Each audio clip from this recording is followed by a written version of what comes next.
Bismillahirrahmanirrahim. Class second year, Assalamu alaikum. I am Sir Yasir, your computer science teacher. Today we are going to perform practical of C++ programming. आज हम C++ programming के अंदर practical perform करेंगे और जो हमने unit number 6 start किया है which is related to functions. आज हम फंक्शन से रिलेटेड प्रैक्टिकल परफॉर्म करेंगे और लास्ट लेक्चर में we studied about user defined functions.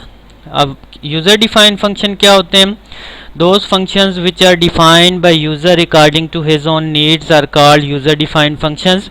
वो फंक्शन जो यूज़र अपनी रिक्वायरमेंट के मुताबिक खुद डेवलप करता है उन फंक्शंस को क्या कहते हैं? User defined functions.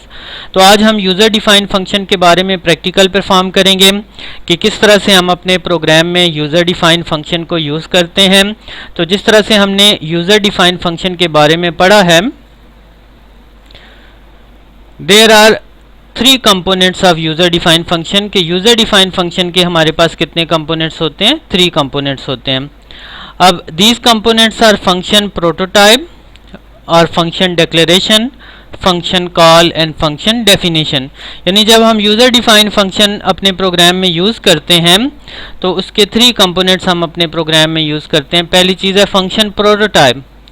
अब यूज़र डिफाइंड फंक्शन जब हम अपने प्रोग्राम में यूज़ करने जाते हैं, पहली बात है उसकी फंक्शन प्रोटोटाइप या फंक्शन डिक्लेरेशन कि उस फंक्शन को हमने अपने प्रोग्राम में डिक्लेयर करना है. तो जिस तरह वेरिएबल डिक्लेरेशन होती है, फंक्शन डिक्लेरेशन भी उसी तरह से होती है. डेटा टाइप, फंक्शन नेम और इसमें जो चीज़ एक्स्ट्रा होती है वो पैरामीटर्स होते हैं जो हम ब्रैकेट में मेंशन करते हैं.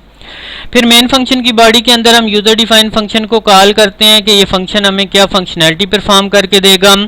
और फिर यूज़र मेन फंक्शन की बॉडी के बाद हम जो यूज़र डिफाइंड फंक्शन है उसकी फंक्शन डेफिनेशन लिखते हैं कि what function does it does, कि ये क्या फंक्शन परफॉर्म करेगा. तो उसकी फंक्शनैलिटी जो है वो फंक्शन डेफिनेशन के अंदर होती है. तो अब हम प्रैक्टिकली परफॉर्म करेंगे कि किस तरह से हम अपने प्रोग्राम में यूज़र डिफाइंड फंक्शन को यूज़ करते हैं. तो प्रैक्टिकल की तरफ चलते हैं. तो स्टूडेंट्स, प्रैक्टिकल परफॉर्म करने के लिए हमने ये C++ का कंपाइलर ओपन किया. अब हम इस कंपाइलर के अंदर जो है वो प्रोग्राम लिखेंगे जिस प्रोग्राम के अंदर हम यूज़र डिफाइंड फंक्शन यूज़ करेंगे. तो टॉप ऑफ प्रोग्राम पे हम हेडर फाइल इंक्लूड करेंगे. इंक्लूड iostream.h, ये हमने हेडर फाइल इंक्लूड की. उसके बाद दूसरी हेडर फाइल हमने इंक्लूड की, इंक्लूड conio.h, ये हमने 2 हेडर फाइल अपने प्रोग्राम में इंक्लूड की. उसके बाद हम यूज़र डिफाइंड फंक्शन को डिक्लेयर करेंगे या फंक्शन प्रोटोटाइप लिखेंगे. तो user defined function is always declared before the main function. Main function से पहले इंट इसकी टाइप है, सम इसका नेम है, सम के नाम से ये मैंने यूज़र डिफाइंड फंक्शन डिक्लेयर किया है. अब इस फंक्शन के अंदर जो है मैं 2 वेरिएबल्स एज अ पैरामीटर लेता हूँ, इंट a और इंट b. कि इस फंक्शन को 2 पैरामीटर्स हम पास करेंगे जिनकी टाइप a और b होगी. उसके बाद मेन फंक्शन है हमारा, ये मेन फंक्शन हमने ले लिया. मेन फंक्शन की बॉडी के अंदर मैं 2 वेरिएबल और ले लेता हूँ, इंट x कामा इंट y. ये 2 वेरिएबल एक साथ मैंने डिक्लेयर किए हैं. तो इनकी डेटा टाइप क्या है? इंटीजर है. सी आउट इंटर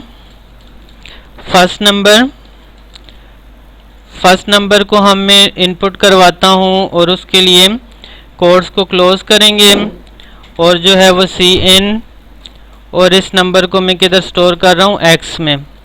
उसके बाद सी आउट सेकेंड नंबर इनपुट करता हूँ, इंटर सेकेंड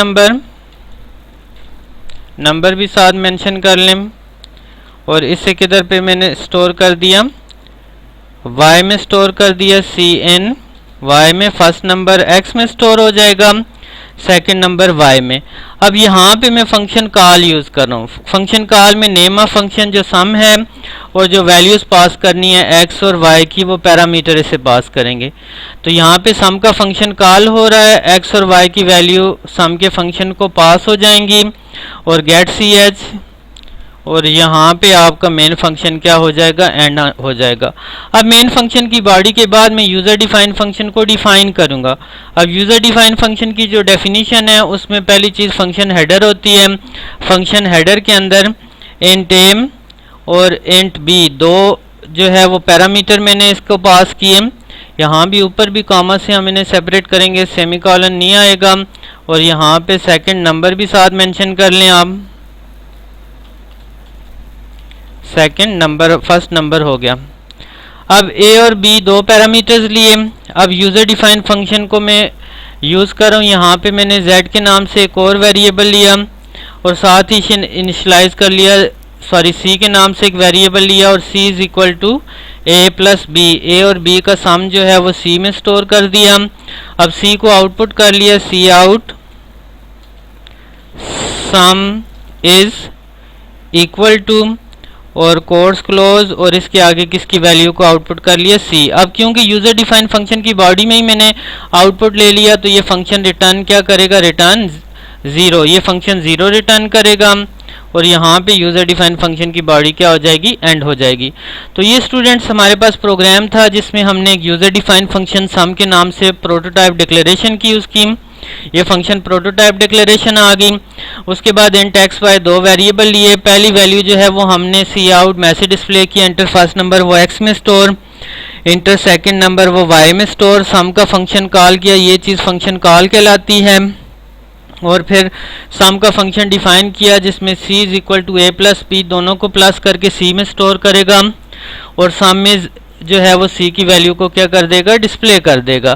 तो यहाँ पे c की वैल्यू डिस्प्ले हो जाएगी और रिटर्न क्या हो जाएगा, 0। क्योंकि आउटपुट यहीं पे ले लिया तो ये रिटर्न क्या करेगा, 0 करेगा। अब प्रोग्राम लिखने के बाद आप उसे कंपाइल कर लें। कंपाइलेशन में ये हमें एरर शो कर रहा है 1।